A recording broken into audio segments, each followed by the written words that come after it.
불륜, 가정폭력, 양육비 미지급의 참혹한 현실.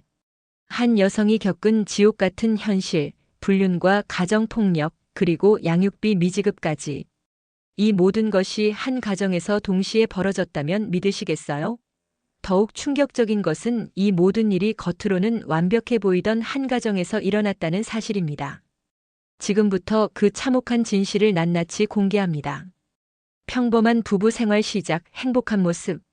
김지혜 32세와 박민수 35세는 3년 전 서울 강남구의 한 카페에서 소개팅으로 만났습니다. 당시 지혜는 중견기업에서 마케팅 업무를 담당하고 있었고 연봉 4천만 원으로 경제적으로도 안정된 상태였죠. 민수는 IT 회사의 과장으로 일하며 연봉 6천만 원의 안정적인 수입을 올리고 있었습니다. 첫 만남에서부터 두 사람은 서로에게 강한 호감을 느꼈습니다. 민수는 지혜의 밝고 긍정적인 성격에 매료되었습니다.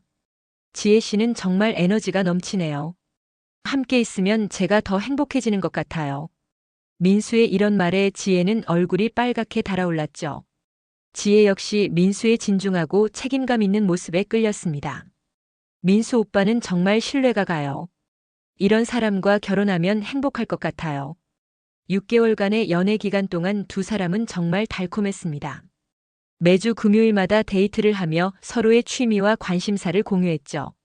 민수는 지혜가 좋아하는 클래식 음악 공연에 함께 가며 문화적 소양을 쌓았고 지혜는 민수가 즐기는 등산에 동참하며 건강한 취미를 공유했습니다. 프러포즈는 한강공원에서 이루어졌습니다. 석양이 아름답게 물드는 저녁, 민수는 무릎을 꿇고 반지를 꺼내며 말했죠. 지혜야, 평생 너만을 사랑하고 지켜줄게. 나와 결혼해 줄래? 지혜는 감격의 눈물을 흘리며 네, 라고 대답했습니다. 그 순간 두 사람은 정말 세상에서 가장 행복한 커플이었죠. 결혼식은 화창한 봄날 강남의 유명한 웨딩홀에서 성대하게 치러졌습니다. 300여 명의 하객들이 참석했고 양가 부모님들도 두 사람의 결합을 진심으로 축하해 주셨습니다. 지혜의 어머니는 우리 지혜가 정말 좋은 사람 만났다며 기뻐하셨고 민수의 아버지는 며느리가 이렇게 예쁘고 착하니 우리 아들이 복이 많다며 만족해하셨죠. 신혼여행은 유럽 3주 일정으로 떠났습니다. 프랑스 파리의 에펠탑 앞에서 이탈리아 베네치아의 곤돌라 위에서 스위스 알프스의 설경 앞에서 찍은 사진들은 정말 행복 그 자체였습니다.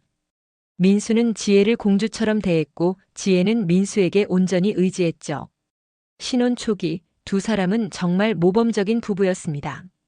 강남구 아파트 34평형 전세로 신혼집을 마련했고 인테리어부터 가구 선택까지 모든 것을 함께 상의해서 결정했습니다.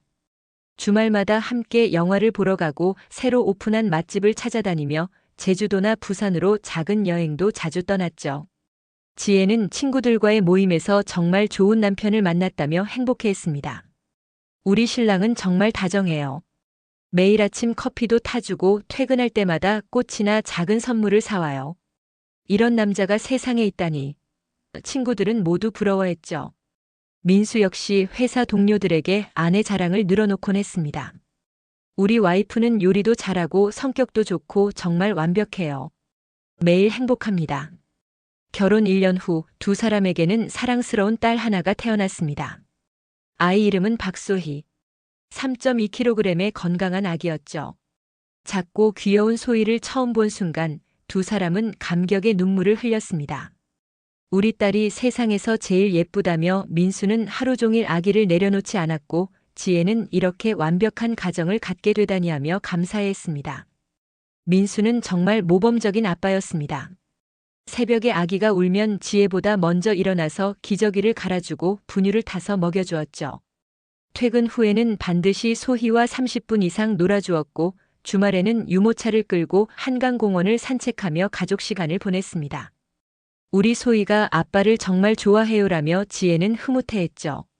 남편의 잦은 외출과 이상 행동. 하지만 소희가 도를 넘긴 즈음부터 민수의 행동에 미묘한 변화가 생기기 시작했습니다. 처음에는 정말 사소한 것들이었죠. 회사 프로젝트가 바쁘다며 야근이 늘어났고 팀장님이 회식을 자주 하신다며 늦게 들어오는 날이 많아졌습니다. 여보, 요즘 너무 늦게 들어오는 것 같은데. 몸이 괜찮아? 지혜가 걱정스럽게 물으면 민수는 피곤한 표정으로 회사 일이 정말 많아.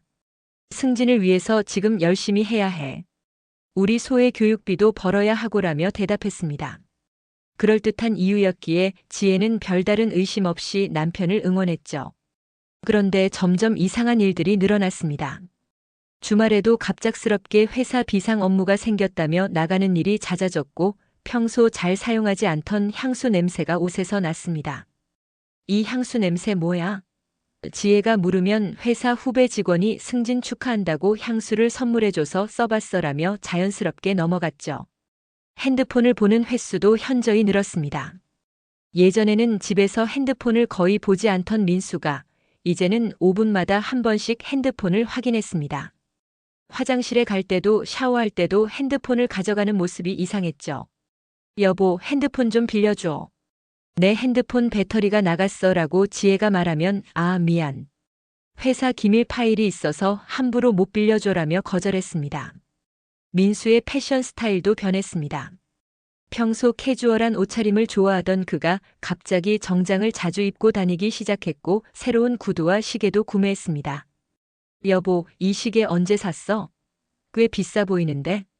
지혜가 묻자 회사에서 성과급 받아서 나에게 선물한 거야. 열심히 일한 대가지라고 설명했죠.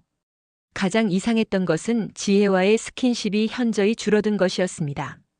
예전에는 매일 밤 안아주고 뽀뽀를 해주던 민수가 이제는 피곤하다며 먼저 잠자리에 들거나 소파에서 TV를 보며 늦게까지 깨어있곤 했습니다.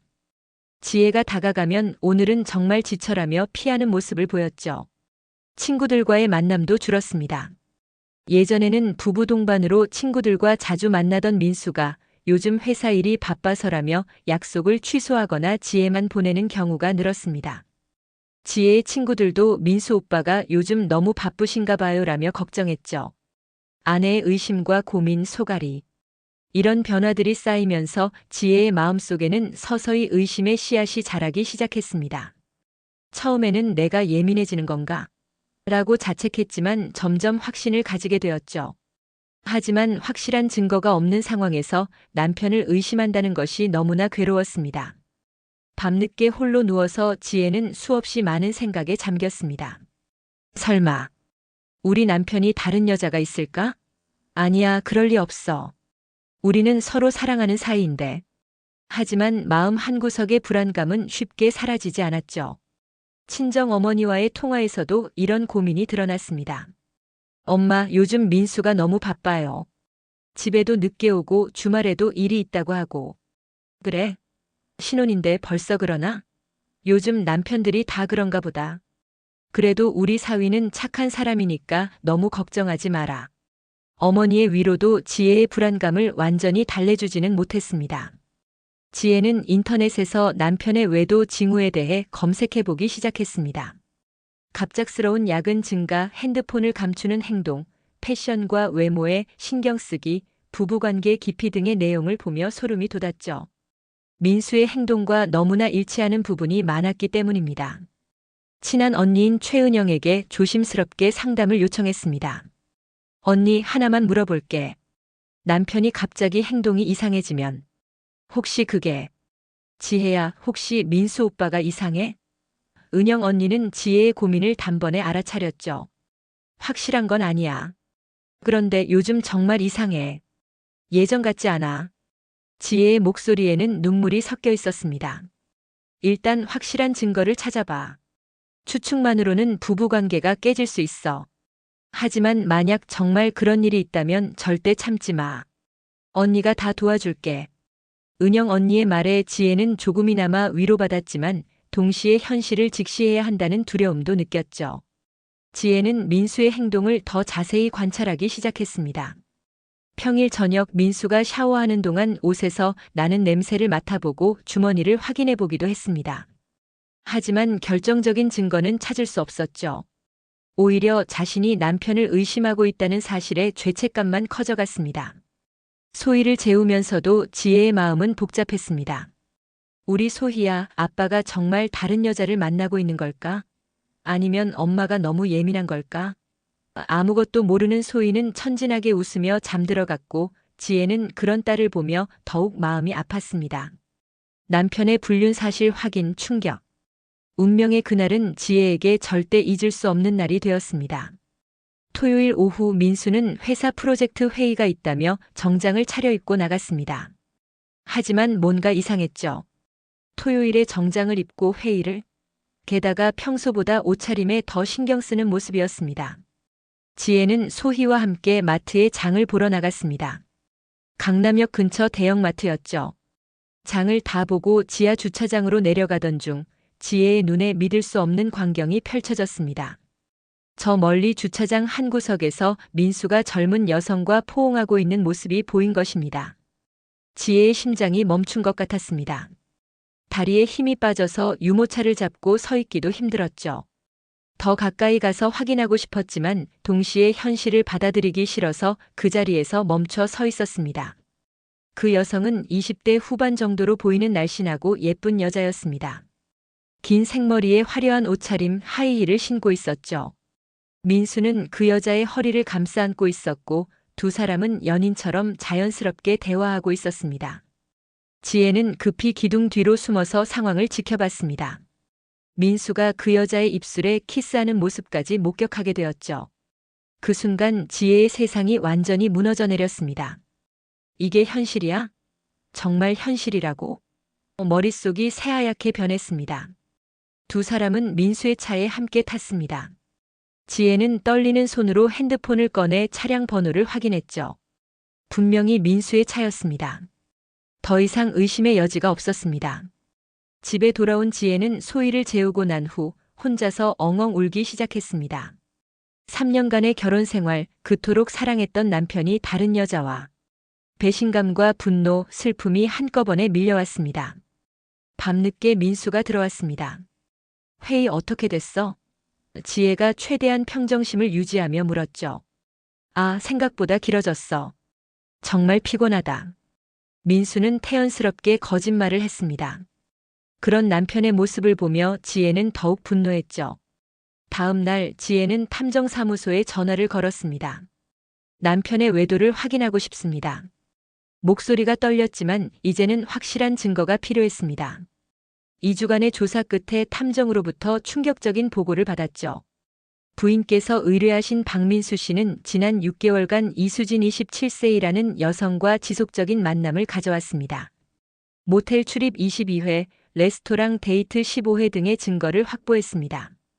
탐정이 건네준 사진들을 보며 지혜는 다시 한번 절망에 빠졌습니다. 사진 속에는 민수와 그 여자가 손을 잡고 걷는 모습, 카페에서 다정하게 대화하는 모습, 심지어 모텔에서 나오는 모습까지 찍혀 있었습니다. 결정적인 증거였죠. 이 여자는 누구인가요? 지혜가 물었습니다. 조사 결과 남편분과 같은 회사에 다니는 후배 직원으로 확인됩니다. 아내의 분노와 슬픔, 눈물. 확실한 증거를 보고 난 후 지혜의 감정은 폭발했습니다. 그동안 꾹꾹 참아왔던 모든 것들이 한꺼번에 터져나왔죠. 분노, 배신감, 허무함, 슬픔이 뒤섞여서 도저히 견딜 수 없었습니다. 그날 밤 민수가 들어오자마자 지혜는 탐정이 찍은 사진들을 식탁 위에 던져놓았습니다. 이게 뭐야? 설명해봐. 지혜의 목소리는 분노로 떨리고 있었죠. 민수는 사진을 보고 잠시 당황했지만 이내 뻔뻔하게 대답했습니다. 이건 오해야. 그냥 회사 후배고. 오해? 모텔에서 나오는 것도 오해야? 키스하는 것도 오해야? 지혜는 울부짖으며 소리쳤습니다. 소희가 깰까봐 목소리를 낮추려고 했지만 감정이 너무 격해서 조절이 안 됐죠. 당신이 그 여자와 6개월 동안 만나온 거 다 알아. 22번이나 모텔에 간 것도. 어떻게 이럴 수 있어? 우리 소희는? 나는? 그동안 나는 뭐였어? 지혜의 눈에서는 눈물이 폭포수처럼 흘러내렸습니다. 민수는 더 이상 변명할 수 없다는 것을 깨달았습니다. 미안해. 정말 미안해. 그냥 실수였어. 이제 끝낼게. 하지만 지혜에게는 그런 사과가 전혀 위로가 되지 않았죠. 실수? 6개월이 실수야? 당신은 매일 집에 와서 거짓말을 했잖아. 그날부터 지혜는 제대로 잠들 수 없었습니다. 밤새도록 울다가 아침에 소희를 돌봐야 해서 억지로 일어났죠. 거울 속 자신의 모습은 말이 아니었습니다. 눈은 퉁퉁 붓고 얼굴은 창백했습니다. 민수는 며칠 동안 정말 죄송합니다. 다시는 이런 일 없을 거예요 라며 사과했지만 지혜의 마음은 이미 돌아서 버린 상태였습니다. 신뢰가 완전히 깨져버린 관계에서 어떻게 다시 예전처럼 살 수 있겠어요? 친정어머니에게 전화를 걸어 모든 상황을 털어놓았습니다. 엄마. 민수가 바람폈어요. 지혜의 목소리는 울음으로 떨렸죠. 뭐라고? 그 착한 아이가? 어머니도 믿을 수 없어 하셨습니다. 증거도 다 있어요. 6개월 동안 다른 여자와. 어머니는 즉시 서울로 올라오셨습니다. 딸의 상처받은 모습을 보고 어머니도 울음을 터뜨렸죠. 우리 지혜가 이렇게 되다니. 그 나쁜 놈을 어떻게 용서해? 어머니의 위로를 받으며 지혜는 조금이나마 마음을 달랠 수 있었습니다. 은영 언니도 달려와서 지혜를 위로해 주었습니다. 지혜야, 울지 마. 이제부터 새로운 인생을 시작하는 거야. 당신은 충분히 멋진 여자고 소희라는 사랑스러운 딸도 있잖아. 하지만 지혜의 마음의 상처는 쉽게 아물지 않았죠. 가장 힘든 것은 소희 앞에서 평정심을 유지하는 것이었습니다. 아직 어린 딸이 부모의 갈등을 느끼지 않도록 최대한 노력했지만 아이는 엄마의 변화를 본능적으로 느끼고 있었습니다. 엄마 왜 울어? 소희의 천진한 질문에 지혜는 더욱 마음이 아팠죠. 가정폭력 사건 발생, 경찰 신고. 상황은 더욱 악화되었습니다. 불륜 사실이 드러난 후 일주일 정도 지났을 때 민수의 태도가 완전히 바뀌었습니다.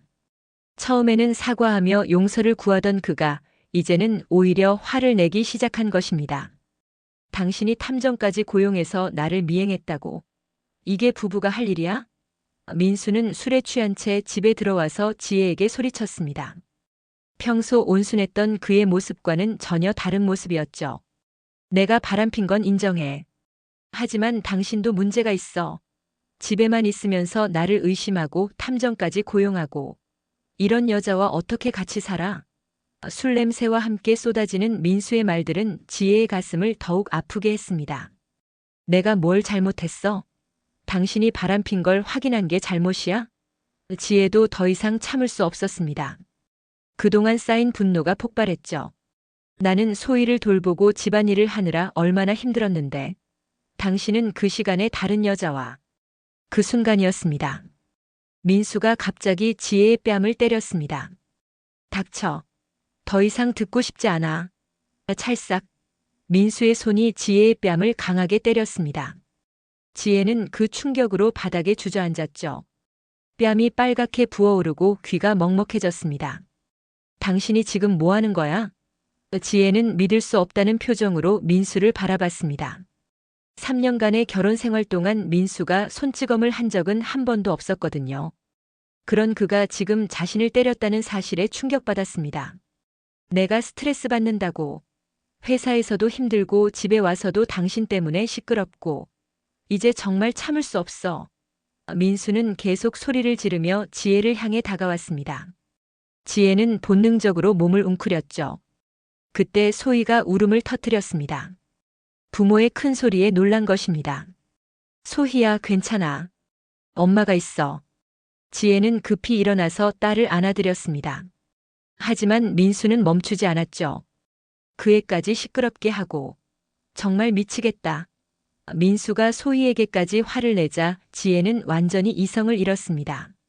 소희한테는 손대지 마. 당신이 아무리 화가 나도 아이한테는 절대. 뭐? 나한테 명령해? 민수는 다시 지혜를 밀쳤습니다. 소희를 안고 있던 지혜는 균형을 잃고 거실 탁자에 부딪혔습니다. 날카로운 모서리에 허리를 부딪혀서 깊은 상처가 났죠. 아! 지혜는 고통스러워했지만 소희를 놓칠까봐 꽉 안고 있었습니다. 엄마! 엄마! 소희는 무서워서 울음을 터뜨렸고 지혜는 피가 나는 허리를 감싸며 딸을 달래야 했습니다. 소희야, 무서워하지 마. 엄마가 지켜줄게. 하지만 지혜의 목소리도 떨리고 있었죠. 민수는 자신이 저지른 일을 보고서도 전혀 미안해하지 않았습니다. 내가 왜 이렇게 되었는지 생각해봐. 다 당신 때문이야. 그 말을 남기고 다시 밖으로 나가버렸습니다. 집안에는 지혜와 소희만 남았죠. 지혜는 떨리는 손으로 일일이에 전화를 걸었습니다. 여보세요, 경찰서인가요? 남편이 저를 폭행했어요. 지금 당장 도와주세요. 목소리가 떨렸지만 더 이상 참을 수 없었습니다. 15분 후 경찰이 도착했습니다. 신고하신 분이세요? 네, 제가 신고했습니다. 지혜는 부은 뺨과 피가 난 허리를 보여주었죠. 남편이 때렸어요. 제가 불륜 사실을 추궁하니까 갑자기 폭력을 휘둘렀습니다. 경찰은 현장을 사진으로 찍고 지혜의 진술을 받았습니다. 병원에 가셔서 진단서를 받으시고 가정폭력 상담소에도 연락해 보세요. 남편분에게는 연락해서 조사받으러 나오라고 하겠습니다.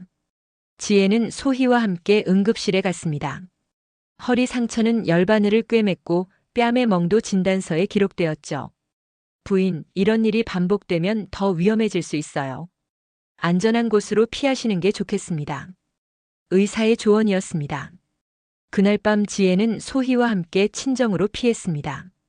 어머니는 딸의 상처받은 모습을 보고 분노했죠. 그 나쁜 놈을 어떻게 용서해? 우리 지혜를 이렇게 만들다니. 아버지도 사위라고 생각했는데 이제는 남이다며 화를 내셨습니다. 양육비 미지급 문제까지 드러남. 가정폭력 사건 이후 지혜는 이혼을 결심했습니다. 더 이상 민수와 함께 살 수 없다고 판단했죠. 변호사를 선임하고 이혼 소송을 준비하기 시작했습니다. 그런데 여기서 또 다른 충격적인 사실이 드러났습니다. 민수가 회사를 그만뒀다는 것입니다. 정확히는 불륜 상대방인 이수진과의 사내 연애가 문제가 되어 사실상 해고된 것이었죠. 변호사님, 남편이 직장을 잃었다면 양육비는 어떻게 되나요? 지혜가 걱정스럽게 물었습니다. 일단 재산 분할과 위자료는 받을 수 있지만 양육비는 남편의 현재 소득을 기준으로 정해지니까 무직이면 최소한만 받을 수 있을 것 같습니다. 더욱 충격적인 것은 민수가 그동안 가정 경제를 속여왔다는 사실이었습니다. 지혜가 알고 있던 것과 달리 적금이나 투자금은 거의 남아있지 않았죠.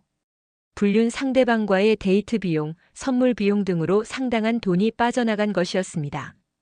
남편분이 지난 1년간 사용한 카드 내역을 보면 매월 200만 원 이상이 유흥비나 선물비로 지출되었습니다. 가정에 들어가야 할 돈이 다른 곳에 사용된 거죠. 변호사의 설명을 들으며 지혜는 또다시 절망했습니다. 이혼 조정 과정에서 민수는 더욱 뻔뻔한 모습을 보였습니다. 양육비를 달라고? 내가 지금 무직인데 어떻게 줘? 그리고 소희는 내 딸이기도 하니까 면접 교섭권도 달라고. 자신의 잘못으로 이혼하게 된 상황에서도 책임을 회피하려는 모습이었죠. 당신이 바람 피우고 폭력까지 써놓고 이제 와서 면접 교섭권을 주장해? 소희에게 무슨 면목으로? 지혜는 분개했습니다. 하지만 법적으로는 아이의 아버지인 민수에게도 면접 교섭권이 있다는 것이 문제였죠. 결국 1심 판결에서 지혜는 소희의 단독 양육권을 얻었지만 양육비는 월 30만 원만 받을 수 있게 되었습니다. 민수의 현재 소득이 없다는 이유에서였죠. 월 30만 원으로 어떻게 아이를 키우라는 거야? 지혜는 허탈했습니다. 더 큰 문제는 민수가 그 적은 양육비조차 제대로 주지 않는다는 것이었습니다. 첫 달에는 30만 원을 줬지만 두 번째 달부터는 돈이 없다며 10만 원만 주었습니다. 세 번째 달부터는 아예 연락도 되지 않았죠. 변호사님, 양육비를 안 주면 어떻게 해야 하나요? 양육비 이행명령을 신청할 수 있고 그래도 안 되면 감치명령이나 재산 압류 등의 방법이 있습니다. 하지만 상대방에게 재산이나 소득이 없으면 실효성이 떨어져요. 지혜는 민수에게 직접 연락해봤습니다. 소의 양육비라도 제대로 줘. 아이가 먹고 살아야 하잖아. 하지만 민수의 대답은 냉정했습니다. 나도 먹고 살기 힘들어. 새로운 직장을 구하려고 하는데 쉽지 않다고. 조금만 기다려. 하지만 3개월이 지나도 민수는 양육비를 주지 않았습니다. 오히려 새로운 여자친구와 여행을 다니는 사진을 SNS에 올리며 잘 살고 있는 모습을 보였죠. 지혜는 이런 민수의 모습을 보며 더욱 분노했습니다. 가족과 지인의 충격과 분노. 지혜의 이혼 소식과 민수의 배신이 알려지면서 주변 사람들의 반응은 충격 그 자체였습니다. 특히 결혼식에 참석했던 친구들과 동료들은 믿을 수 없어 했죠. 지혜야, 정말이야? 민수 오빠가 그런 사람이었어? 대학 동기인 수연이가 전화로 물었습니다. 믿기지 않아. 그렇게 착하고 다정했던 사람이. 지혜는 모든 상황을 설명하며 눈물을 흘렸죠. 결혼식 주례를 서주셨던 교수님도 연락을 주셨습니다. 지혜야, 내가 주례를 서준 부부가 이렇게 될 줄이야. 정말 안타깝다. 그런데 내가 잘못한 건 하나도 없어. 새로운 시작을 응원한다. 교수님의 위로가 지혜에게는 큰 힘이 되었습니다. 가장 분노한 것은 양가 부모님들이었습니다. 지혜의 아버지는 사위로 인정했던 내가 바보였다며 민수를 만나면 가만두지 않겠다고 했죠. 우리 지혜를 그렇게 아프게 하고 손자까지 버리다니. 저런 놈이 어디 있어? 민수의 부모님도 아들의 행동에 충격받았습니다. 시어머니는 지혜에게 직접 사과하러 왔죠. 며느리야, 정말 미안하다. 내가 아들을 잘못 키웠나 봐. 이런 일이 일어날 줄 몰랐어. 시어머니도 눈물을 흘리며 사과했습니다. 어머님께서 잘못하신 건 아니에요. 다만 민수 씨가 소의 양육비라도 제대로 주도록 말씀해 주세요. 지혜의 부탁에 시어머니는 고개를 끄덕였지만 실제로는 민수를 설득하지 못했습니다. 회사 동료들의 반응도 다양했습니다. 지혜와 친했던 동료들은 그런 남자 만나서 고생했구나며 위로해 주었지만 일부는 부부 사이에 무슨 일이 있었길래 이렇게까지 됐을까라며 지혜에게도 책임이 있다는 식으로 말하기도 했죠. 특히 힘들었던 것은 소희를 어린이집에 데려다 주거나 데려올 때였습니다. 다른 학부모들의 시선이 부담스러웠죠. 저 집도 이혼했대라는 수군거림을 들을 때마다 지혜는 위축되었습니다. 친정 쪽 친척들은 대부분 지혜를 지지했습니다. 큰 고모는 요즘 남자들이 다 그래. 지혜가 잘 결정했어라며 응원해 주었고 사촌 형들은 민수 그놈을 만나면 혼내주겠다며 분노했죠. 하지만 시댁 쪽 반응은 달랐습니다. 시댁 친척들 중 일부는 며느리가 너무 예민한 것 아니야? 남자들은 원래 실수할 수 있는 거 아니야? 라며 오히려 지혜를 비난하기도 했습니다. 이런 반응들이 지혜에게는 2차 가해처럼 느껴졌죠. 가장 속상했던 것은 공통 친구들의 애매한 반응이었습니다. 부부 모임에서 친했던 친구들은 이제 어느 쪽 편을 들어야 할지 몰라서 양쪽 모두와 거리를 두게 되었죠. 우리는 중립을 지키고 싶어라는 말이 지혜에게는 또 다른 상처가 되었습니다. 아내의 결심, 법적 대응 준비. 모든 상황을 겪으며 지혜는 더 이상 당하고만 있을 수 없다고 결심했습니다. 소희의 미래를 위해서라도 민수에게 정당한 책임을 지게 만들어야 했죠. 먼저 양육비 이행 명령을 신청했습니다. 판사님, 상대방이 양육비를 전혀 주지 않고 있습니다. 아이가 먹고 살기 위해서는 양육비가 꼭 필요합니다. 지혜는 법정에서 간절하게 호소했죠. 하지만 민수는 법정에서도 뻔뻔했습니다. 현재 무직 상태라서 줄 수 있는 돈이 없습니다. 구직 활동을 하고 있지만 쉽지 않아요. 하지만 실제로는 일할 의지도 없으면서 이런 변명만 늘어놓았죠. 지혜는 민수의 SNS와 행동을 계속 모니터링했습니다. 그리고 충격적인 사실을 발견했죠.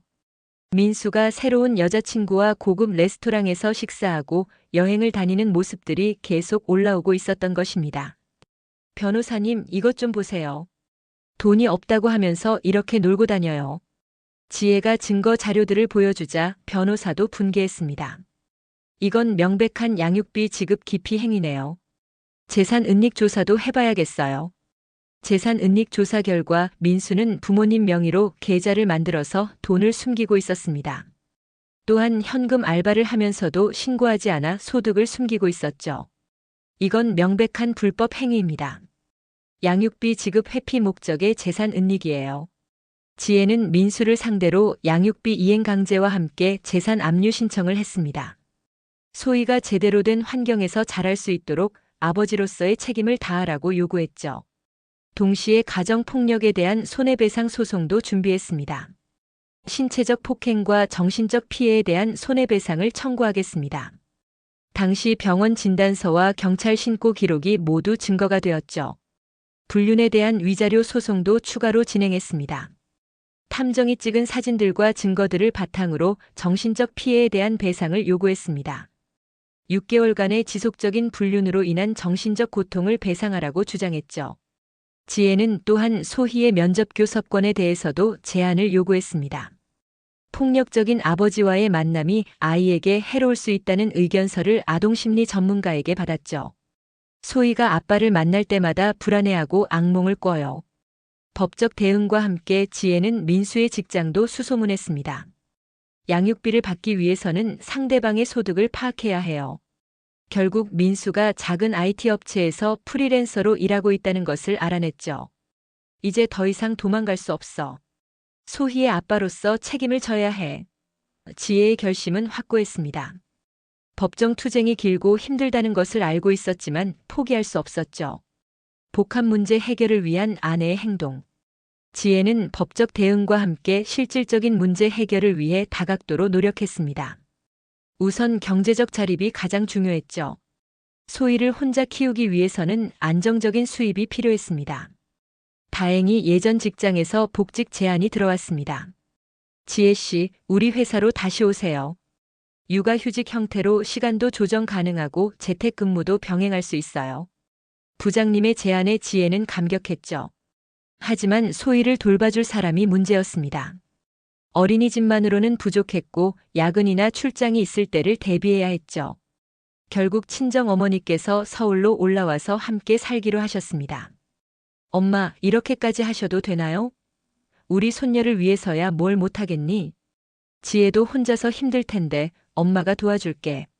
어머니의 희생에 지혜는 눈물을 흘렸습니다. 민수로부터 양육비를 받기 위해 지혜는 끈질기게 노력했습니다. 법원의 양육비 이행 명령이 내려진 후에도 민수가 지키지 않자 감치 명령을 신청했죠. 양육비를 지급하지 않으면 구치소에 수감될 수 있다는 통보가 갔습니다. 그제서야 민수는 조금씩 양육비를 주기 시작했습니다. 하지만 약속된 30만 원의 절반인 15만 원만 주거나 아예 건너뛰는 달도 있었죠. 지혜는 매번 법원에 이행강제를 신청해야 했습니다. 이렇게 매번 싸워서 받는 돈으로 뭘 하겠어요? 지혜는 지쳤지만 포기할 수 없었습니다. 소희의 권리예요. 아빠로서 당연히 져야 할 책임이고요. 한편 가정폭력과 불륜에 대한 손해배상 소송에서는 어느 정도 성과를 얻었습니다. 1심에서 총 3천만 원의 위자료 판결이 나왔죠. 정신적 피해와 신체적 상해에 대한 배상으로 3천만 원을 지급하라는 판결이었습니다. 하지만 민수는 이 돈도 제대로 주지 않았습니다. 분할 지급하겠다며 월 50만 원씩 주기로 했지만 역시 약속을 지키지 않았죠. 지혜는 다시 재산 압류 신청을 해야 했습니다. 지혜는 또한 소희의 심리적 안정을 위해 아동상담센터에 도움을 요청했습니다. 아이가 부모의 갈등으로 인해 상처받지 않도록 전문적인 도움이 필요해요. 소희는 주 1회 놀이치료를 받기 시작했죠. 소희야, 엄마랑 아빠가 따로 살게 되었지만 소희를 사랑하는 마음은 변하지 않아. 지혜는 아이에게 상황을 나이에 맞게 설명해 주려 노력했습니다. 다행히 소희는 점차 안정을 찾아갔죠. 민수의 면접 교섭도 제한적으로만 허용되었습니다. 법원에서는 월 1회 2시간 지정된 장소에서만 만날 수 있다고 결정했습니다. 그마저도 지혜나 친정어머니가 동석하는 조건이었죠. 지혜는 같은 상황에 있는 다른 여성들과도 연대했습니다.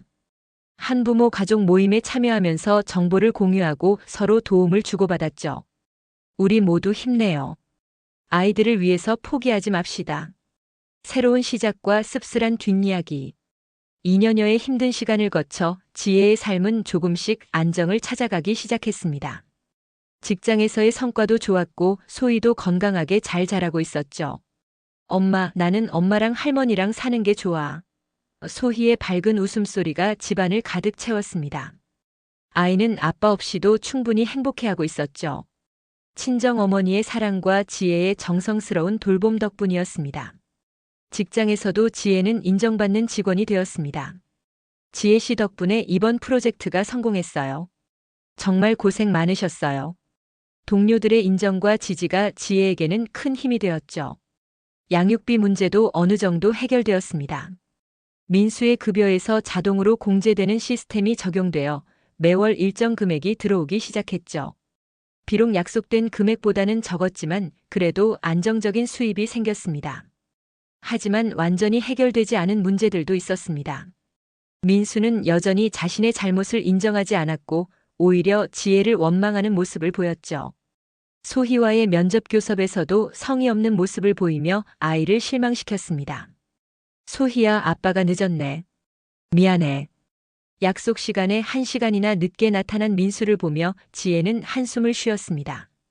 아이는 아빠를 기다리며 얼마나 실망했을까요? 더 씁쓸한 것은 민수가 새로운 여자친구와 동거를 시작했다는 소식이었습니다. 불륜 상대방이었던 이수진과는 헤어졌지만 또 다른 여자와 만나고 있었던 것이죠. 소의 양육비는 제대로 주지 않으면서 새로운 여자와는 잘 사는구나 지혜는 분개했습니다. 그래도 지혜는 포기하지 않았습니다. 소희가 성장하면서 더 많은 교육비가 필요할 텐데 아빠로서의 책임은 계속 요구할 것이었죠. 소희야, 엄마가 열심히 벌어서 너를 좋은 대학까지 보내줄게. 주변 사람들의 지지도 큰 힘이 되었습니다. 친정 가족들은 물론 직장 동료들, 새로 사귄 한부모 가족 친구들까지 모두 지혜를 응원해 주었죠. 지혜 언니는 정말 강한 사람이에요. 존경해요. 한부모 모임의 후배 엄마가 말했습니다. 가장 큰 변화는 지혜 자신이었습니다. 예전에는 남편에게 의존적이었던 그녀가 이제는 독립적이고 강인한 여성으로 성장했죠. 나 혼자서도 충분히 잘 살 수 있어. 소희와 함께라면 뭐든지 할 수 있어. 지혜의 자신감이 달라졌습니다. 소희도 엄마의 변화를 느끼고 있었습니다. 엄마는 세상에서 제일 멋있어. 우리 엄마가 제일 강해. 아이의 순수한 응원이 지혜에게는 무엇보다 소중했죠. 3년이 지난 지금 지혜는 완전히 새로운 삶을 살고 있습니다. 회사에서 팀장으로 승진했고 소희는 초등학교에 입학해서 똑똑하고 밝은 아이로 자라고 있죠. 민수와의 법적 분쟁은 아직도 조금씩 이어지고 있습니다. 양육비는 어느 정도 받고 있지만 소희가 크면서 필요한 교육비나 의료비에 대해서는 여전히 갈등이 있죠. 하지만 지혜는 더 이상 그런 일들에 흔들리지 않습니다. 소희야, 엄마가 너를 위해 최선을 다할게. 아빠가 없어도 우리는 충분히 행복할 수 있어. 지혜는 딸을 꽉 안아주며 말했습니다. 소희도 엄마의 품에서 안정감을 느끼며 웃었죠. 가끔 지혜는 과거를 돌아보곤 합니다. 만약 민수의 불륜을 모른 척 넘어갔다면, 폭력에도 참았다면, 하지만 그런 선택은 자신과 소희 모두를 더 불행하게 만들었을 것이라는 확신이 있습니다. 그때 용기를 내서 정말 다행이야. 소희도 이제 건강하게 자라고 있고 나도 당당하게 살 수 있어. 지혜는 거울 속 자신에게 말했습니다. 예전보다 훨씬 더 성숙하고 강해진 모습이었죠. 민수는 여전히 자신의 잘못을 인정하지 않고 있습니다. 새로운 여자친구와의 관계도 오래가지 못해서 또 헤어졌다는 소식을 들었죠. 아마 그는 평생 그런 식으로 살아갈 것 같습니다. 하지만 그것은 더 이상 지혜의 관심사가 아닙니다. 지혜에게는 새로운 목표가 생겼습니다. 그 같은 상황에 있는 여성들을 돕는 상담사가 되고 싶다는 꿈이죠. 내가 겪은 일들이 다른 사람들에게는 도움이 될 수 있을 거야. 소희가 중학생이 되면 더 많은 교육비가 필요할 텐데 지혜는 이미 준비하고 있습니다. 적금도 꾸준히 넣고 있고 부업으로 온라인 강의도 시작했죠. 엄마가 열심히 벌어서 소희가 하고 싶은 거 다 할 수 있게 해줄게. 친정 어머니도 손녀를 키우는 재미로 건강하게 지내고 계십니다. 우리 소혜 덕분에 내가 더 젊어진 것 같다. 새 여자의 화목한 가정이 만들어진 것이죠. 가끔 소희가 아빠는 왜 우리랑 안 살아? 라고 물을 때가 있습니다. 그럴 때마다 지혜는 정직하지만 아이가 상처받지 않도록 조심스럽게 대답합니다. 아빠는 아빠대로 살고 있어. 우리는 우리끼리 행복하게 살면 되는 거야. 이제 지혜는 새로운 사랑에 대해서도 열린 마음을 가지고 있습니다. 아직은 소희와 일에 집중하고 싶지만 언젠가는 진정으로 자신을 사랑해주고 소희도 아껴줄 수 있는 사람을 만날 수 있을 거라고 생각합니다. 내가 겪은 모든 일들이 나를 더 강하게 만들었어. 이제는 어떤 어려움이 와도 이겨낼 수 있을 것 같아. 지혜의 눈빛에는 확신이 가득했습니다. 결국 지혜의 이야기는 한 여성의 성장과 자립의 이야기입니다. 불륜, 가정폭력, 양육비 미지급이라는 복합적인 문제를 겪으면서도 포기하지 않고 자신과 딸의 미래를 위해 싸운 용기 있는 여성의 이야기죠. 지금도 어디선가 비슷한 상황에 있는 여성들이 있을 것입니다. 지혜의 이야기가 그들에게 용기와 희망을 줄 수 있기를 바랍니다. 혼자서도 충분히 행복할 수 있고 아이와 함께 새로운 삶을 시작할 수 있다는 것을 보여주는 이야기 말입니다. 인생은 한 번뿐이야. 불행한 관계에 매여서 시간을 낭비할 필요 없어. 용기를 내면 새로운 시작이 가능해. 이것이 지혜가 자신의 경험을 통해 깨달은 가장 소중한 교훈이었습니다. 여러분, 지금까지 한 여성이 겪은 충격적인 현실을 함께 들어보셨습니다. 불륜, 가정폭력, 양육비 미지급이라는 끔찍한 상황 속에서도 포기하지 않고 새로운 삶을 개척한 지혜의 이야기였죠. 이 이야기는 단순한 개인의 불행이 아닙니다. 우리 사회 곳곳에서 일어나고 있는 현실이며 많은 여성들이 겪고 있는 아픔입니다. 하지만 동시에 어떤 어려움 속에서도 희망을 잃지 않고 새로운 시작을 할 수 있다는 용기의 메시지이기도 합니다. 혹시 비슷한 상황에 있는 분이 계시다면 혼자 끙끙 앓지 마시고 주변의 도움을 요청하세요. 가족, 친구, 전문 상담 기관까지 도움을 줄 수 있는 곳은 많습니다. 당신은 혼자가 아닙니다. 지혜처럼 용기를 내어 새로운 삶을 시작할 수 있습니다. 그것이 바로 당신과 아이들이 마땅히 누려야 할 행복입니다.